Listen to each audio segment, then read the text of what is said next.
여러분 안녕하십니까. 한역전TV의 이명찬입니다. 오늘은 일본의 자동차 문제가 심각하죠. 자동차 부정 문제가 심각한데 이 주제에 대해서 오늘 여러분들과 같이 얘기를 나눠볼까 합니다. 네, 최근 일본 자동차 기업의 부정 문제로 일본이 시끄럽다고 합니다. 그 기업은 도요타, 혼다, 마츠다, 야마하 발동기, 스즈키이며 38개 차종 500만 대가 넘어서는 규모의 부정이라고 합니다.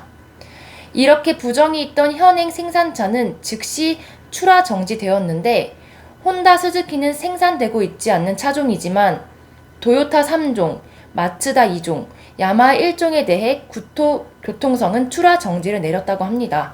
이런 부정 행위를 우리가 어떻게 받아들여야 할까요? 지금 일본의 여러 가지 부정 얘기가 지금 계속 이어져서 나오는데 특히 이제 일본의 자동차 하면은 사실 일본이 가지고 있는 마지막 보루라고 해도 과언이 아닙니다. 특히 시가총액에서 보면은 1위부터 50위 순위에 유일하게 하나 들어가는 게 이제 도요타 자동차인데 네. 이 도요타 자동차에서마저도 이 부정이 이제 생겼다. 전 세계에서 이제 일본의 자동차에 대한 신뢰도가 팍 떨어질 가능성이 높다는 거죠. 그런 의미에서 보면은 도요타 자동차뿐만 아니라 그 외에 4개 자동차 회사가 있었잖아요. 네. 거기서도 역시 많은 부정이 있었고 38종의 차량에 그게 이제 500만 대가 넘는 부정이 나왔다는 거, 이건 엄청난 수량 아닙니까?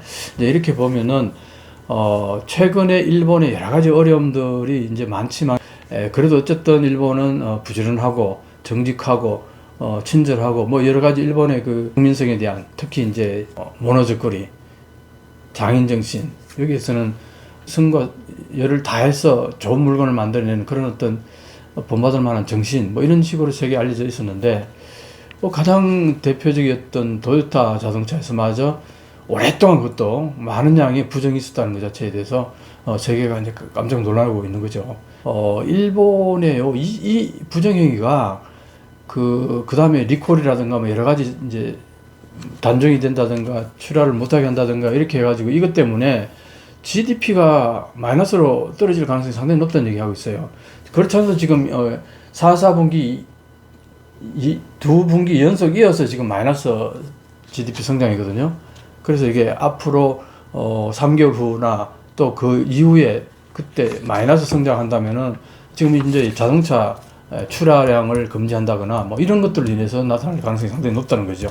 그래서 보면은 일본의 하나의 자동차 하는 영역에서의 뭐 부정에 그치는 게 아니라 네. 일본 전체의 국력에 문제가 발생할 수도 있고 일본에 대한 신뢰도 상처가 될 수도 있고 그래서 꽤 심각한 상황으로 이제 받아들이는 거죠. 도요타 회장의 부정을 박멸하는 건 무리라는 발언은 도요타 신용의 훼손을 가지고 왔는데 네. 이를 알 수 있는 자료가 있습니다. 네. 6월 18일에 열린 주식총회에서는 도요타 회장 등 10명의 이사 선임 의안에 대한 회의가 있었는데요. 그 찬성 비율은 도요타 회장이 71.93%로 압도적으로 낮았습니다. 두 번째로 낮은 후보의 득표율이 89.53%, 그 외 후보는 95.44%나 92%에서 97%의 득표였기 때문입니다. 그러니까요. 이게 이제 이사 후보들의 지지도를 묻는 그 투표에서 네. 도요타 회장의 지지도가 아주 확실히 낮잖아요. 이게 도요타의 앞길에 뭐 리더십에 큰 변화가 있을 가능성이 상당히 이제 높다 이런 얘기잖아요.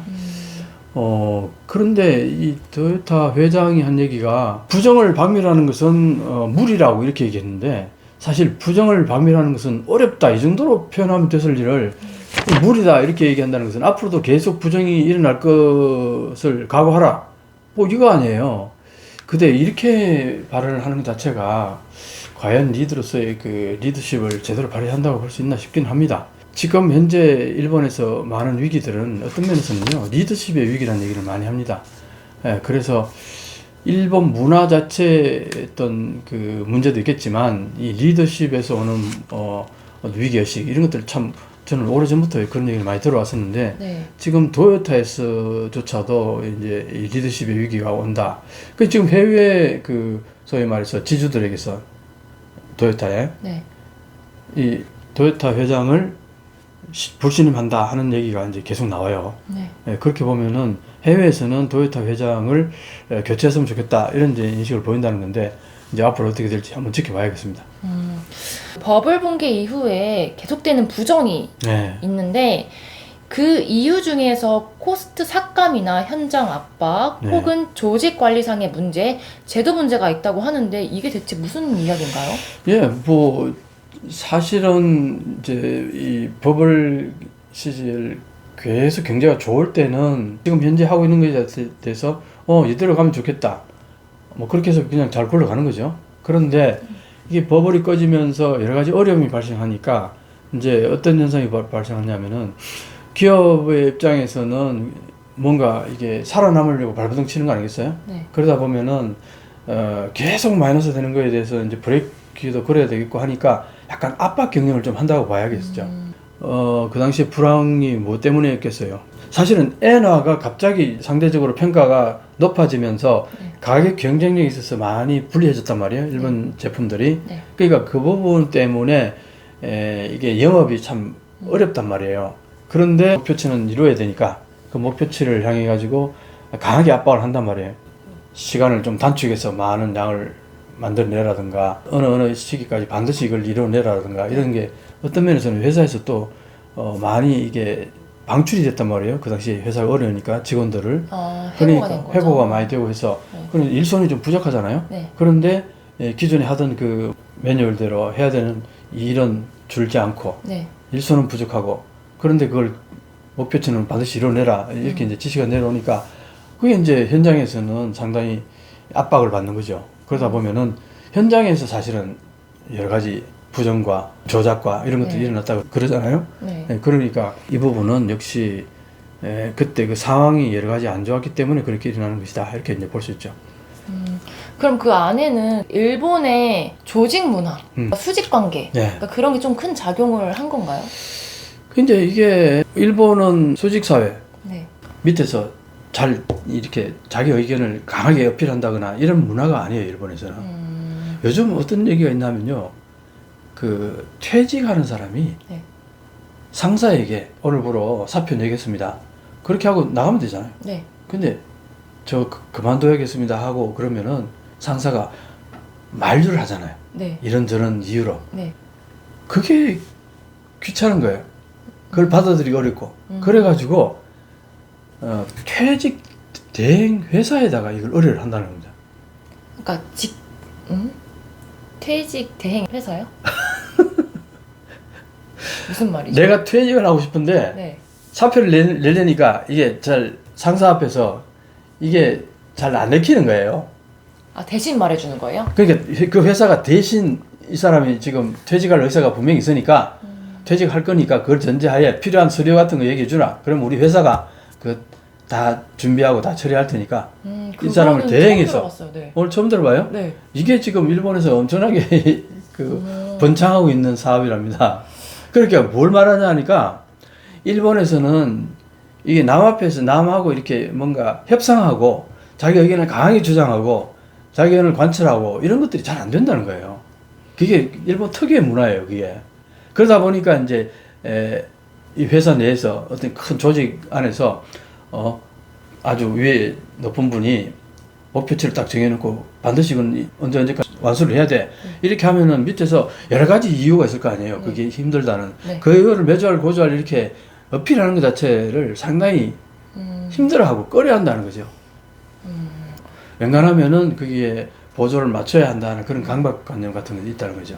그러니까 그게 이제 현실적으로는 잘 이루어질 수가 없으니까 거기서 이제 부정과 여러 가지 기만과 조작과 이런 것이 이제 나타난다는 거예요. 그리고 미츠이 전기에서도 2021년에 검사 부정이 있었다고 하는데 이게 35년간에 걸쳐 있었다고 하더라고요. 네. 지난번에 한번 영상에서 네. 일본은 뭐 사기공화국인가 뭐 이렇게 타이틀이 달려서 나간 적이 있어요. 그러니까 이제 속이고 서류 조작하고 있던 내용을 개찬이라 네. 그러죠. 이런 것들이 허다하다는 거예요. 그러니까 이게 일본 문화라는 거예요. 이게 조직이 어느 정도 평등하게 얘기를 개진하고 그걸 받아들여주고 하는 그런 커뮤니케이션 문화가 잘 정착됐다기보다는 이제 일방적인 문화가 많다는 거예요. 이제 그러니까 사실은 이런 얘기도 합니다. 회장단에서 사장단에서 솔직하게 얘기해 주라. 나쁜 건 나쁜 대로, 뭔가 어려우면 어려운 대로 얘기해 주라. 그래도 안 오른다는 거예요, 보고서가. 그게 일본의 특이한 문화예요, 이게. 그러니까 이게 이런 부정 문제가 1년 있었던 게 아니잖아요. 그러니까요. 몇십 년 동안 30년, 50, 뭐 35년 뭐 이런 식으로 긴 기간 속에서 그런 부정행위 있었는데도 불구하고 네. 그게 나타나지 않는다는 거 뭐겠어요? 같이 공모를 한다는 거예요. 너도 알고 나도 알지만 서로 모르는 척하고. 그때 그 어디였죠? 그 자동차 수리해 주는 데에서 그 엄청 큰 부정이 있었잖아요. 그렇죠. 그 이름이 기억이 안 나는데. 빅모터스인가? 빅모터스. 그죠, 맞아, 그죠. 맞아. 빅모터스에서도 그런 일이 있었잖아요. 네.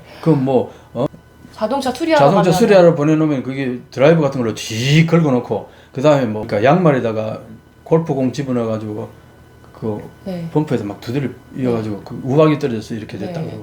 그렇게 보험료를 더 올리고 그죠? 보험료도 올리고 수리비를 더 높게 책정해서 받고 이런 부정행위가 그게 뭐 5년간 계속됐다 그랬나?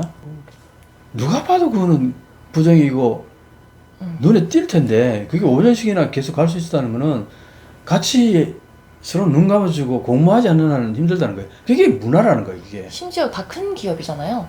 그러니까 그렇게 해서 급성장을 했다요. 처음에는 조그마한 수리업체에서 출발해가지고. 일본에서는 지금까지 우리가 얘기했듯이 그 부정에 대해서 상당히 관대한 것 같아요. 부정에 대해서. 방금 도요타 자동차가 이렇게 많은 부정을 저질렀잖아요. 그런데도 좀 오랫동안 들키지 않고 왔죠. 그런데도 도요타에 대해서 그 신뢰도일까 이런 게 별로 안 떨어져요, 일본에서. 네. 일본 자동차 애호가들은. 그 이런 것들은 그러니까 부정에 대해서 그렇게 심각하게 받아들이지 않는다는 얘기예요. 네. 뭐 그럴 수도 있지. 이게 이제 유럽에서는 서양 사회에서는 어떠냐? 이거는요. 바로 부정은 바로 그걸 하고도 뭐 대수롭게 여기지 않는 인간에 대해서는 그 인간 쓰레기 취급해요. 완전 다른 인식을 완전히 가지고 있네요. 인식을 완전히 달리 한다는 거죠. 그래서는 안 된다고 하는 게 굉장히 강한데 일본에서는 그게 문화라는 거예요. 그래서 내가 좀 정말 비판적으로 일본 사회에는 이게 뭐랄까 사기하고 거짓말하고 뭐랄까 이게 부정하고 이런 것들을 이 문화다 이거야. 문화. 일본 내재되어 있는 문화라는 거야 이게. 그걸 그렇게 심각하게 받아들이지 않는다는 거죠. 지금 보세요. 도요타도 앞으로 큰 문제 없을 거예요. 이렇게 부정을 저질렀음에도 불구하고 신뢰도에서 일본 내에서는 별로 안 떨어질 거예요. 왜? 일본 사회는 뭐 그 정도는 봐줄 수 있어. 흔히 있는 얘기야. 우리 주변에도 많아. 어떻게 그런 인식을 갖고 있는 걸까요? 나는 그게 어디서 나오나 하니까 사무라이 문화에서 나온다 봐요. 사무라이 문화는 내가 계속 얘기하잖아요. 힘의 문화. 네. 힘이 있으면은 힘에는 옳고 그름이 없어요. 네. 힘이 정인 거죠. 힘 센 게 정인 거지. 거기에 옳고 그름이 없어요. 네. 힘이 없는 사람이 힘이 있는 사람한테 당하면은 그게 힘 있는 사람이 정인 거지. 네. 힘 없는 사람은 정의를 얘기할 수 있는 그런 상황이 아니라는 거죠. 사회 문화가 일본은 사무라이 문화라서 네. 이게 힘이 있는 사람들이 한 일들은 그냥 뭐 그럴 수도 있지. 약간 그렇죠. 이런 느낌인 건가요? 힘 있는 사람이 하는 일이 정인 거죠. 아까 얘기했잖아요. 유럽 같은 데서 만약 이렇다면 도요타 완전히 이게 뭐 난리가 나죠. 진짜 그런 서류 개참 문제 같은 것도 되게 많았잖아요. 네. 그런데 생각을 해보니까는 일본 정치권에서도 예전에 그 아베 총리가 그렇죠. 아베 총리는 서류를 아예 안 만들거나 만들었던 것도 그 국회 질의에서 대답한 대로 바꿔라라고 했었던 거잖아요. 그렇죠. 예전에. 예, 그렇죠. 나는 그렇게 한 적이 없다. 내가 만약에 그랬다면은 나는 총리에서도 깨끗이 물러날 거고 국회의원도 깨끗이 물러날 거다. 그렇게 딱 얘기하는 순간 모든 일이 어떻게 되냐. 알아서 기는 손탁구가 뭔 짓을 하는 전부 다 아베 총리의 그 잘못했던 건 비리 같은 거 전부 바꾸라. 전부 개찬을 다 하는 거예요. 왜? 그게 발각되는 순간 좀 물러나야 되니까. 그러니까 그런 면을 보면은 기업뿐만이 아니라 전체적으로 만연하고 있는. 그러니까요. 그러니까 뭐 아베 때가 가장 심했고 아베가 얼마나 인기가 많았어요. 그렇지 그런 부정을 저질렀다고 계속 야당이 지적하고 학자들이 지적하고 언론에서 계속 나오는데 끄떡도 없었어요. 총리로서. 그러니까 그게 힘 있는 사람은 뭔 짓을 해도 용서가 되는 사회가 일본 사회고요. 이거는 문화가 어느 정도 문화가 작용하지 않으면은 사실은 이거는 설명이 잘 안 되는 부분이에요. 자동차 기업 문제를 보면서 요거 말고도 작년에 굉장히 불거졌던 잔니즈 문제 있잖아요. 네. 근데 사실 이 잔니즈 문제 같은 경우에는 10년, 20년이 아니라 70년 동안 계속된 네. 그 소아 성애자가 소년들을 이제 계속 성착취를 한 거죠. 근데 그 이제 자리에서 대표가 그랬다는 거죠. 네, 근데 그 대표는 이제 19년도에 사망한 걸로 알고 있어요. 그래서 사망을 해가지고 처벌을 못 하는 거예요. 사망하니까 그런 얘기들이 나오는 네. 거예요. 살아있는 동안은 너무 권력이 아예 그런 얘기들이 나올 세서 수가 없었어요. 그래서 제가 막 조사하는 과정에서 알게 된 거는 지금 피해자 중에서 최고령이 한 80세 정도 되신 분 네. 두 분이 계신데 네. 초등학교 1학년 때 당했다고 네, 하더라고요. 근데 네. 이분들도 한 번 당한 게 아니에요. 그냥 수십 번 계속 이제 당했고 그렇죠. 상시적으로. 네, 그래서 이분들도 70년 지났는데도 이렇게 방송에서 나와서 인터뷰를 하는 거 보면은 그래도 일본 사회가 좋은 쪽으로 갔으면 좋겠는 그냥 바람에서 인터뷰를 하는 거라고 하더라고요. 그러니까 내 같은 사람이 또 계속 반복돼서 나오지 네. 않기를 바란다는 마음에서 하겠죠. 그래서 지금 사실 잔니즈 자체에서도 거의 피해자 신고만 지금 1000명 가까이 된 거거든요. 근데 그 1000명 가까운 사람들도 아까 말씀드렸듯이 한두 번 당한 게 아니라 네. 몇백 번, 네. 한 명당 그런 경우도 되게 많았고 요거를 해결하려고 지금 변호사라든지 선임해가지고 그런 과정이 있다고는 하는데 좀 뭔가 잘 안 되는 부분이 있다고 하더라고요. 그게 이제 사회적으로 큰 이슈가 돼가지고 언론에서 많이 이제 터뜨려주고 네. 그게 이제 문제다 하고 이렇게 사회가 같이 해줘야 되는데 사실은 일본에서 그런 일들은요 우야무야로 거의 조금 다르다가 그냥 사라져 버려요. 그게 왜 그러냐? 힘 있는 쪽에서 억누르면은 언론들도 그걸 거의 안 받아 쓰거나 뭐 한국의 기레기라는 얘기 많이 나오지만 뭐 네. 일본 역시 마찬가지 그런 부분이 굉장히 강한 거죠. 네, 그래서 요 문제는 미디어의 문제가 굉장히 컸다고 네. 한 것도 있었고 이미 2004년에 최고재판소에서 판결이 났는데도 불구하고 언론에서 다루지 않는다는 거죠. 안 다뤘던 거죠. 그래서 피해자들이 하는 말을 보면은 경찰에 신고해도 기자들한테 얘기를 해도 사방팔방이 막혀 있는 느낌이었다고. 그러니까 그 힘 있는 데서 꽉 누르면은 기사가 못 나오는 거죠. 진짜 이런 걸 보면은 일본 안에서 이 부정 문제들이 수면 위로 드러나기까지 너무 많은 시간들이 걸리는 것 같더라고요. 글쎄요, 이런 이제 주제를 다루게 되면은 뭐 결국은 이제 일본을 비판하는 식으로 얘기가 될 수밖에 없는데 그런데 이거는 비판을 안 할 수가 없어요. 왜냐하면은 이게 파워하라라는 얘기가 나오죠. 일본에서는 파워하라, 뭐 세코하라, 파워하라, 뭐 무슨 하라스멘트 이거는 이제 뭐랄까 이지메 같은 맥락이죠. 우리말로 정확히 번역하면 이지메 같은 건데 이제 파워하라는 건 이제 힘 있는 쪽에서 힘 없는 사람을 괴롭힌다는 거죠. 네. 그런 일들이 너무나 일본은 허다하다는 거죠.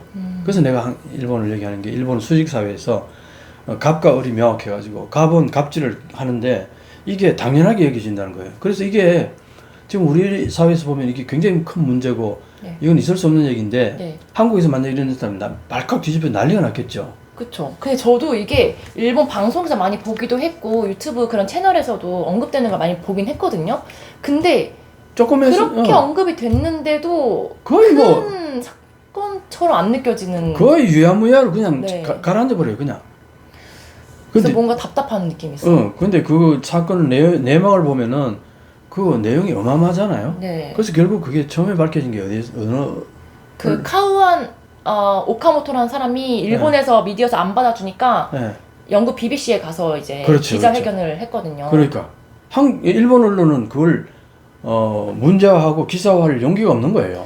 왜냐하면 너무 그 사람이 권력이 세고 네. 그 소속사의 그 탤런트들이 너무 인기가 많아서 방송국들이랑 유착 관계도 심했고 네. 손타크도 심했다고 하더라고요. 그러니까 방송국 입장에서는 그 엔터테인먼트 거기에 유명한 이제 가수들이라든가 뭐 연예인이라든가 이런 걸 섭외하려면은 네.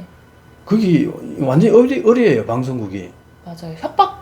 그러니까 네. 어리 입장에서 그런 걸 터뜨릴 용기가 없는 거죠. 네. 그래서 막 마음에 안 들게 하면은 그럼 우리 애들 안 내보낼 거다 이런 식으로 그러니까. 하는 경우도 있었다고 하더라고요. 그게 이제 주 특기였죠. 그게. 그래서 이게 이런 상황이 50년, 60년씩 그냥 크게 불거지지 않고 계속 그런 문제가 발생하니까 사실 일본에서는 인권 문제에서 들여다보면요, 여성 인권이라든가 여러 가지 보면은 참 그 국제사회에서 굉장히 낮은 편이에요. 뭐 한국도 그렇게 크게 높다고는 못 봐도 한국보다 훨씬 못한 거죠. 여러 가지 수치를 보면 그런 거에서는. 그렇죠. 그러니까 그런 미국이라든지 다른 우리나라 마찬가지고 미투 운동이 발생했을 때 일본에서는 사실 별로 없었잖아요. 거의 없었죠. 이제야 조금씩 드러나는 느낌이긴 한데 이게 잘 해결되는 방향으로 진행되고 있는데 좀 의문이 들더라고요. 네. 자니즘. 자니즈. 네. 네. 이 자니즘 문제가 이제 터지면서 약간의 이제 아마 사회에 나름대로 그 신선한 공기가 이제 들어가는 네. 뭐 그런 부분이 좀 있지 않나. 네. 아, 그런데 가끔씩 사람들이 인터뷰하는 거 보면은 그런데도 불구하고 응원해 가고 싶다고 인터뷰하는 사람들도 있더라고요. 누구를 응원해? 그 소속 탤런트들 있잖아요. 아, 그러니까. 사실은 그 사람들도 피해자긴 하지만 결국에 지금 어떤 유명세도 없고 파워가 좀 생겼잖아요. 네. 그러면은 그 사람들도 직접 나서서 방관할 게 아니라 같이 그 피해자들의 편에 서줘야 되는데 그분들은 거의 다 침묵을 하고 있는 상태라서 그게 되게 안타깝다고 느끼더라고요. 자니즈 소속된 유명한 탤런트들이나 가수들이 네. 사실은 자기들도 옛날에 당했는데 네. 그렇다면 피해자 입장에서 대변도 좀 해주고 네. 그렇게 해줘야 되는데 그렇게 하지 않는다 이거죠. 네. 그냥 그렇게 하면 정말 큰 변화가 있을 것 같아요. 그러면 그 변화가 있을 텐데 이미 그 사람들은 자기는 기득권 세력이 된 거예요. 그러니까 이게 일본 사회는 내가 그래서 일본 사회하고 한국 사회하고 비교할 때 이런 얘기를 해요. 일본 사회는 힘의 역학이 중요한 수직 문화다 보니까 힘 있는 사람이 갑질하고 힘 없는 사람이 을질한단 말이죠. 그럼 여기에서는 옳고 그름이 중요한 게 아니라는 거예요. 그래서 내한테 이익이 되느냐 그게 제일 중요하고 근데 한국에서는 이 옳고 그름이 이게 어떤 유교적인 문화 속에서 유교적인 문화가 좋은 점도 있고 나쁜 점도 있는데 그 중에서 한 측면으로서 이 시시비비를 많이 따져요. 네. 옳고 그르거든. 이게 이제 하나의 그 선비 문화 측면인데 그래서 한국 사회는 어떻게 보면 시끄럽잖아요. 굉장히 막 주장도 그쵸. 많고 근데 이게 이제 시위도 많이 하고. 시위도 많이 하고 이게 이제 그런 것에 대해서는 그건 나쁘다 하고 엄청나게 주장을 해요. 그러니까 사회가 시끄럽죠. 그렇죠. 그게 어떤 면에서는 또 역동성이기도 하고. 네. 근데 일본에서는 그런 게 별로 없다는 거예요. 힘 있는 쪽에서 어떤 행위를 하게 되면은 힘 없는 쪽은 거의 거기 따라가는 거예요. 내가 아무리 억울한 일을 당해도 이걸 어디서 호소할 수가 없어요. 아무도 내 편이 돼주지 않는 거야. 왜? 힘이 없으면 아무도 내 편 안 돼줘요. 그러니까 거의 혼자 참아야 되는 거예요. 혼자서 다 그걸 감당해야 되는 거예요. 언론조차도 힘 있는 쪽하고 결탁을 하지 힘 없는 쪽에 대변해주지 않는다는 거예요. 일본 사회가. 그래서 일본 사회가 이 역동성이 없고 지금 현재 이렇게 여러 가지 많은 어려움들이 있는 이유가 나는 이런 부분도 크다고 봐요. 그게 민주화된 사회가 아니라는 거죠. 민주화된 사회라는 것은 누구나가 다 억울한 일 당했을 때는 강하게 어필하고 거기에 대해서 억울함을 호소하고 그걸 또 받아주는 또 어떤 시민단체 세력이 있어가지고 그걸 문제시해서 키워주고 그렇게 해서 그게 커뮤니케이션 돼서 사회가 조금이라도 바뀌려고 갑자기는 바뀌지 않겠지만 한국 사회 보세요. 어쨌든 그렇게 해서 지금까지 민주화돼 왔잖아요. 과거에 비하면은 전 세계가 주목하는 민주화 진행 과정이 있어요. 네. 한국이 민주화 완성됐다고 얘기하는 건 절대 아닙니다. 네. 그렇지만 분명히 우리는 하루하루 진전해 나오고 있다고요. 맞아요. 그 인권 문제 자체도 옛날에는 진짜 터무니없는 일들도 많았지만 아유, 한국도 엄청나게 지금은 이제 전보다는 조금씩 발전을 해나가고 많이 있잖아요. 발전하고 있죠. 네. 조금씩 발전하고 있고 어쨌든 미투도 있었고 미투가 있음으로 인해서 그 뒤로 여성의 인권 같은 게 굉장히 많이 신장됐다고 나는 보는데 네. 그런 거 보면 일본은 아직 그런 움직임이 아직 네. 별로 그렇게 사회적으로 확산되고 있는 것 같지는 않아요. 만약에 이 문제들이 지금 막 안 좋은 문제들이 나오고 있잖아요. 네, 그래서 일본도 이렇게 부정 문제라든지 비리라든지 그런 네. 게 수면 위로 떠오르면서 한국처럼 많이 성장을 할까요? 인권이라든지. 아니, 나는 그렇게 긍정적으로 보지 않아요. 왜 그러냐? 일본 사회가 계속 얘기하지만 이거는 수직 사회라는 거예요. 이 수직 사회가 바뀌지 않는 한은 변화가 없을 거라는 봐요. 그럼 그 수직 사회는 어떻게 하면 바뀔 수 있죠? 그건 혁명 같은 걸 이제 겪었지. 옛날에 유럽 같은 데서 혁명이라는 게 왕이라는 절대 권력 앞에 이 절대 권력이 너무나 전횡을 저지르면은 그냥 시민혁명이 일어나서 뒤집어 버리잖아요. 네네. 근데 일본에서도 그런 게 일어나야 되는데 지금 자민당이 60, 70년 일당 독재에 마찬가지로 지금까지 해왔는데 어디 뭐 혁명 같은 반발이라도 제대로 있습니까? 그것조차도 없는데 정치에 무관심한 게 좀 많죠. 그 무관심하다는 거는 뭐냐? 이런 문제들을 문제시하지 않는다는 거는 뭐겠어요? 반은 포기예요, 포기. 얘기해봐도 되지 않는다. 포기하니까 문제 제기를 안 하는 거라고요. 그런 걸 보면은 일본 사회는 여러 가지 지금 하여튼 병리 현상이 많은데 미야지마 사회학자 같은 경우는 일본 사회가 너무나 지금 문제가 많다 해가지고 빨리 일본 사회가 망했으면 좋겠다. 왜? 망해야지 새로운 게 탄생한다 보는 거예요. 네. 현재 일본의 이 모습은 빨리 하루라도 빨리 망하는 게 좋다. 차라리 그죠? 차라리 그런 글들을 계속 써왔어요. 그러다 한번 칼 맞았죠.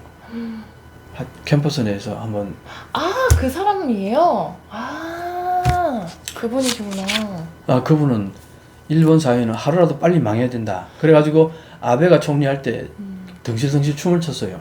아베가 일본을 너무나 잘 빨리 말아먹고 있다.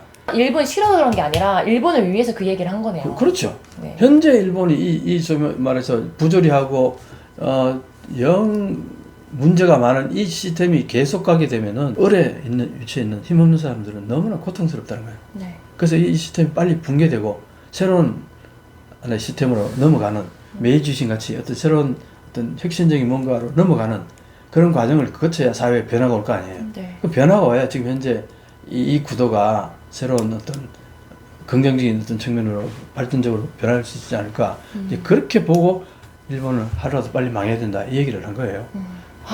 옛날에는 뭐 재패니스 넘버원인가 그런 얘기가 있었잖아요. 그러니까 그게 진짜 옛말이 된 거네요. 79년도 하버드 대학의 에즈라 보겔 교수가 네. 저편에서 넘버원. 네. 근데 내가 이제 그런 얘기를 좀 합니다. 79년도 그 책이 나오고 85년도에 플라자 합의 이후에 89년도 버블이 꺼지잖아요. 네. 딱 10년 저편에서 넘버원 딱 10년. 책이 나오고 딱 10년 후에 네. 버블이 꺼지죠. 네. 그래가지고 그때부터 지금까지 잃어버려서 30년 막 이렇게 가고 있는데 그 에즈라 보겔의 저편에서 넘버원 이 책이요 일본인들에게는 어마어마한 프라이드를 남겨줬어요. 일본은 힘있고 능력있고 권위 있는 사람에 대해서는 굉장히 존중해주고 그런 의미에서 보면 일본이 가장 존경하는 미국의 가장 넘버원 대학인 하버드 대학 교수가 저편에서 넘버원이라고 했으니까 그 프라이드는 엄청났었어요. 네. 일본 많은 사람들이. 네. 근데 그 얘기는 지금까지 얘기해요. 그렇게 전편에서 넘버원 일본이 세계 최고였는데 지금 왜 이런가? 근데 사실은 저편에서 넘버원 그 책이 난 일본을 지금 이렇게 여러 가지로 망가뜨렸다는 보는 부분도 있어요. 실제로는 저편에서 넘버원이 아니었는데 네. 저편에서 넘버원이었다고 생각하니까 과거에 했던 일들이 모두 다 긍정화되는 거예요. 그럼 바꿀 필요가 없잖아요. 지금 이대로가 이대로가 좋다. 좋다는 거예요. 네. 옛날에 저편에서 넘버원이었는데 그걸 왜 바꾸냐 이게. 그쵸. 그게 그래서 저편에서 넘버원이 일본에 지금 현재 여러 가지 계획이 안 되는 뭔가 바꾸려고 하지 않는 네. 거기에 있어서 가장 내가 볼 때는 해악을 끼친 책이 아닌가 나는 그렇게 봐요. 참. 굉장히 역설적이죠. 네. 이렇게 얘기하면은 무슨 헛된 소리 하냐고 얘기하는 사람도 있겠지만 전적으로 제 개인적인 생각입니다. 네. 이 부분은. 예, 우리가 일본을 이제 바라볼 때에 과거에 일본이 잘 나가고 할 때 저편에서 넘버원이었을 때는 사실 모든 게 일본께 좋아 보였어요. 좋게도 평가도 했었고 그러니까 저편에서 넘버원이라고 그랬겠죠. 그런데 사실은 알고 보면은 과연 저편에서 넘버원이었을까? 그런 이제 의문을 제기하는 게 최근에 그런 이제 분석들이 이제 많이 나오죠. 네.